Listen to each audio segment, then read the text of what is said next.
সেনাবাহিনী প্রধানের সুস্পষ্ট নির্দেশনার আলোকে দেশের অভ্যন্তরীণ নিরাপত্তা এবং জনগণের জানমালের সুরক্ষায় বাংলাদেশ সেনাবাহিনী সর্বোচ্চ প্রস্তুত এবং প্রতিশ্রুতিবদ্ধ। গোপন তথ্যের ভিত্তিতে সফলভাবে দুজন শীর্ষ সন্ত্রাসী এবং তাদের দুজন সহযোগীকে গ্রেফতার করতে সক্ষম হয়। গ্রেফতারকৃত সন্ত্রাসীরা হল সুব্রত বাইন ওরফে ফতে আলী, আবু রাসেল মাসুদ ওরফে মোল্লা মাসুদ, শুটার আরাফাত এবং শরীফ। অভিযান চলাকালে তাদের কাছ থেকে উদ্ধার করা হয়েছে 5টি বিদেশি পিস্তল, 10টি ম্যাগাজিন, 53 রাউন্ড অ্যামুনিশন এবং একটি স্যাটেলাইট ফোন। এই চক্রটি দেশের বিভিন্ন অঞ্চলে হত্যা, চাঁদাবাজি এবং নাশকতা চালিয়ে এসেছিল। উল্লেখযোগ্যভাবে সুব্রত বাইন এবং মোল্লা মাসুদ হল তালিকাভুক্ত 23 জন শীর্ষ সন্ত্রাসী দলের অন্যতম নেতা এবং 7 স্টার চক্রের মূল পরিকল্পনাকারী।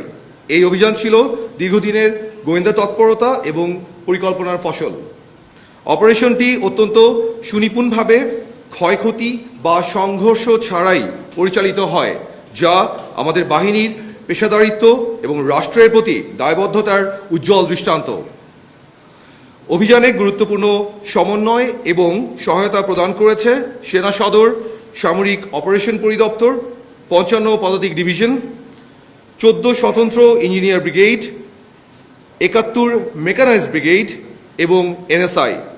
এছাড়াও আমি আপনাদের মাধ্যমে দেশের জনগণকে জানাতে চাই, যে কোনো ধরনের সন্দেহজনক কর্মকাণ্ড কিংবা সন্ত্রাসবাদ সংক্রান্ত যে কোনো তথ্য অনুগ্রহ করে নিকটস্থ সেনাবাহিনী ক্যাম্প অথবা আইনশৃঙ্খলা বাহিনীকে অবগত করবেন।